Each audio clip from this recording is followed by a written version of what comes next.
Welcome to the line change. Before we get started in this game recap video, everyone's been going crazy over the fact that Brock Besser had his A removed in the game on Sunday. The media has made a big deal out of this for no reason whatsoever. And I just want to say at the top of this video, Rick Tocchet can't take my A away. I'll tell you that for free.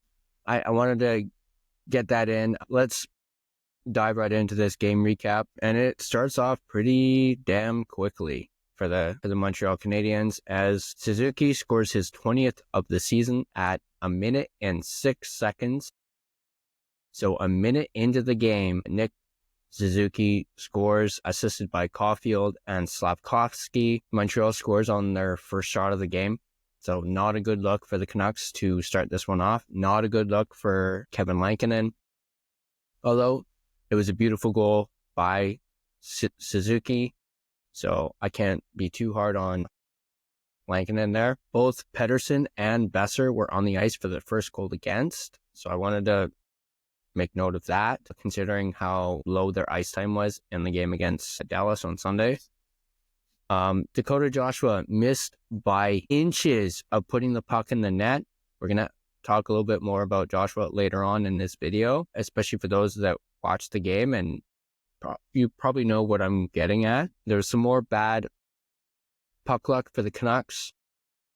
They just couldn't jam it home. The Canucks hit a couple more posts, and then Slafkovsky scores his 12th of the season at 8 minutes and 34 seconds. It was unassisted. So Montreal is up 2-0 now against the Canucks. And then for the second goal, we mentioned how Besser and Pettersson were on the ice for the first goal. DeBrusk was on the ice for the second goal. I made a note of this because of the low ice time and just wanted to point that out. The Montreal Canadiens were very aggressive and dominating in the offense zone here in the early stages of this first period. They came out flying, especially on that Suzuki goal. That Slafkovsky goal, I'm sure Lankinen's going to want back, as it was a bit of a soft one. Not many that we see from Lankinen. Moving on, the Montreal Canadiens were giving the puck away quite a bit. There was multiple times they were giving the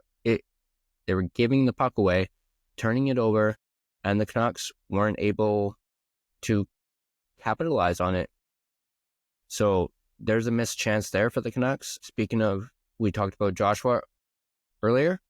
Joshua with another chance, but he was absolutely robbed by Montembeault. They did look at it during the commercial break, and then seeing it on the replay, you can go 50 on this. Personally, I thought it was a goal. As seeing it on the replay, it looked like the puck not completely crossed the line, but a good majority of the puck crossed the line. And this is just my take. I feel as though that should be a goal. I understand if it's, a little bit of the puck crossing the line shouldn't count. But if it's a good piece of the puck, like half of it crosses the line, it should count. Let me know in the comment section down below if you agree or disagree on that. And I'm also not sure if that's an actual rule in the NHL or not, that the puck has to completely cross the line. Let me know in the comments about that, as I couldn't exactly remember if that was the case. But yeah, as I mentioned, seeing the replay over and over again, it looked like it crossed the line.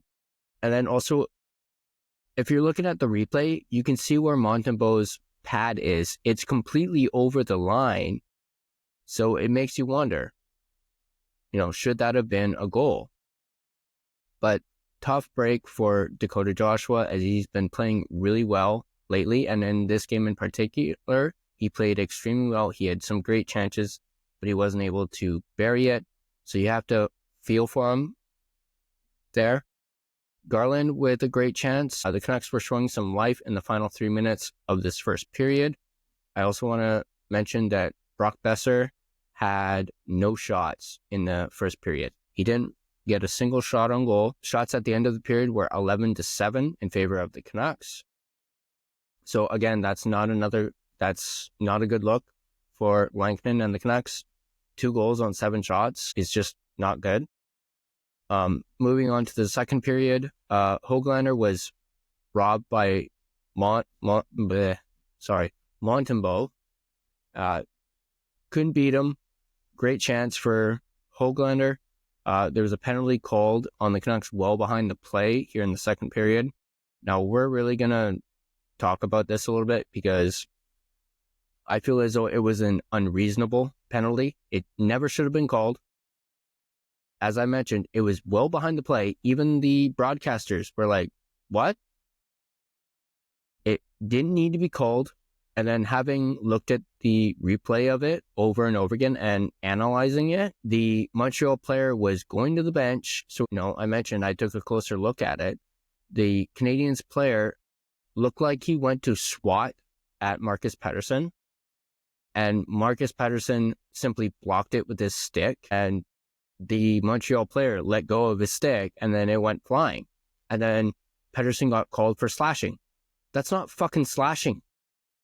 Like, how is that slashing? Like, the referee who made the call, get your eyes checked. Like, that should not have been a penalty. And it was uncalled for. Like, it shouldn't have been called. And the broadcasters even said if they had not called that, they wouldn't have even noticed it. So it was a stupid penalty, never should have been called.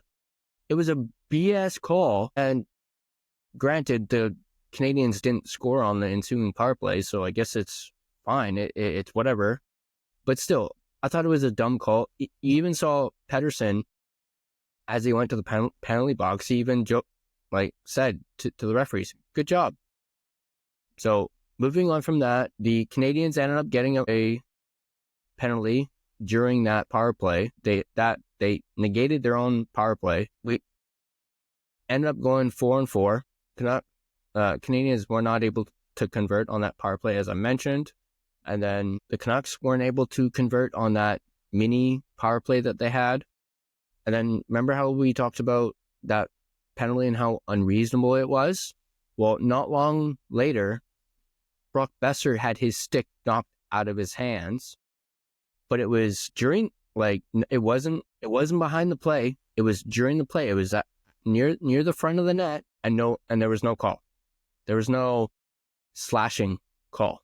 So again, that penalty on Marcus Pettersson was BS, and the referees had a chance to rectify that, and they didn't call it. Where was the slashing call?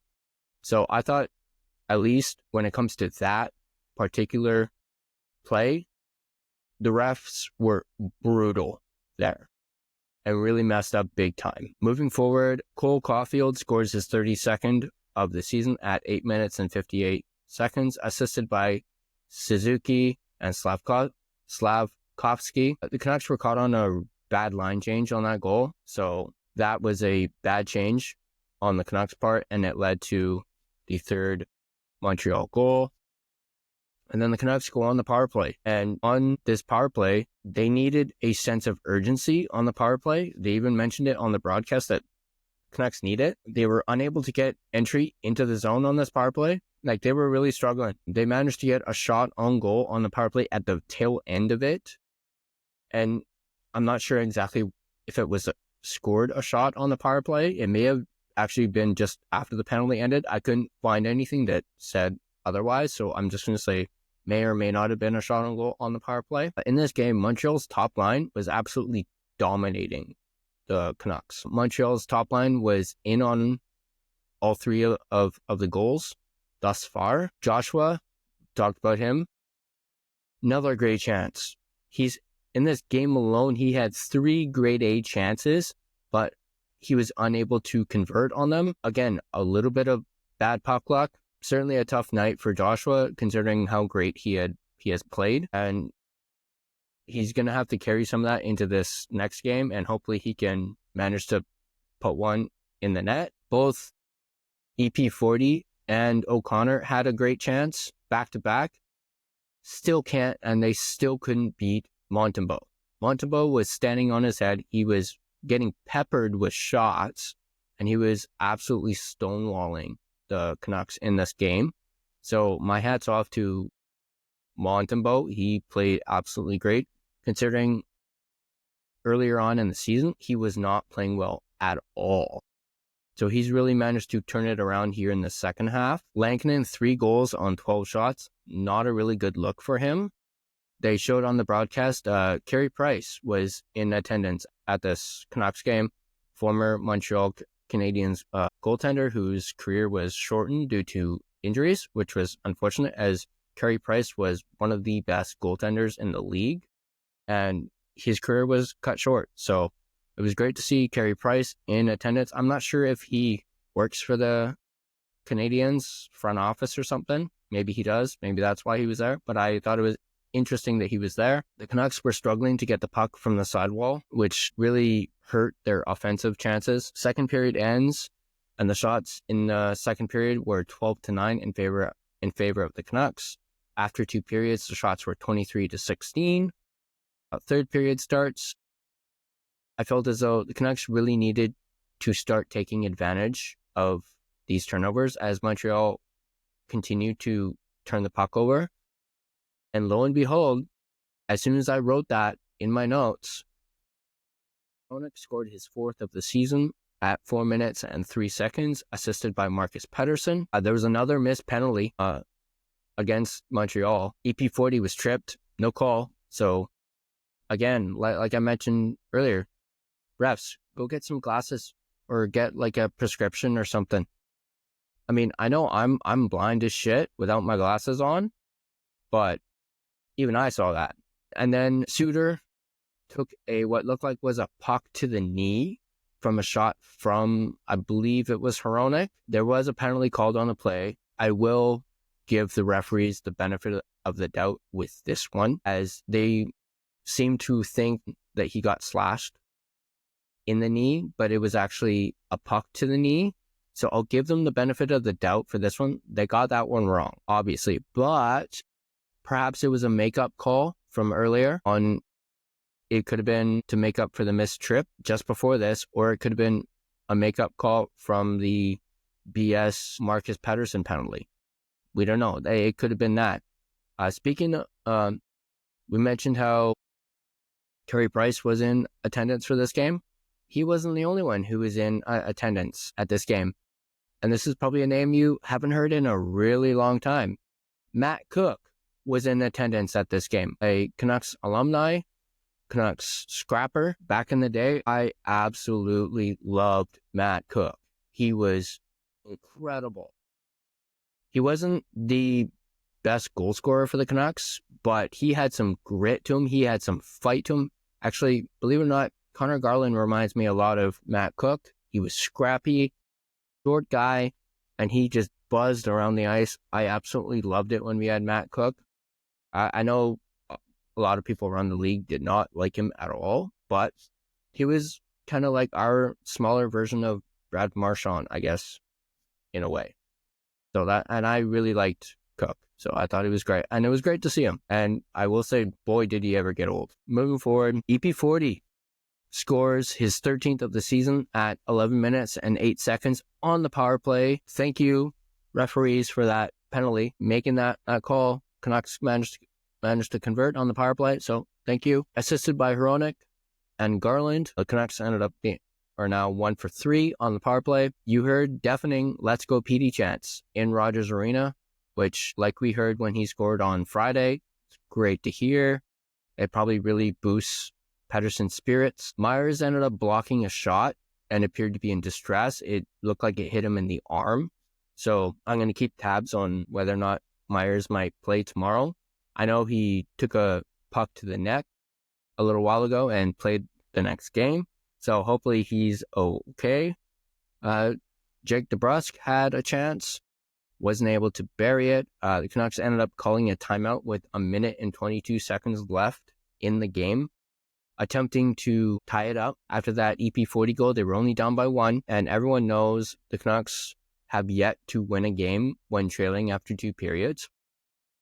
They were looking to end that tonight. But the Canucks were getting outshot in the third period, which is a little alarming to see. It seemed like Montreal really came to life in the third period, and they were just kind of coasting in the first 2. Mike Matheson scores his 6th of the season at 19 minutes and 43 seconds into an empty net. as the Canucks had pulled the goalie. It was unassisted. EP40 attempted to deflect and essentially play goalie, but, it was too little too late. And it may have also deflected off his stick and into the net. And then that's your game. Final score of 4-2 for the Montreal Canadiens. So shots in the period were 11-8 in favor of Montreal. Final shots of the game were 31-27 in favor of Vancouver. So the Canucks drop another one. And this is a big one, as the Canucks were looking for another 2 points. They are, as of right now, below the playoff bar. They're behind Calgary. And they really needed this win tonight to gain some momentum for tomorrow, because tomorrow night they play Calgary in Calgary, and it's now made tomorrow's game very important. A lot of eyes are going to be on the game tomorrow, and it could very well make or break their playoff hopes.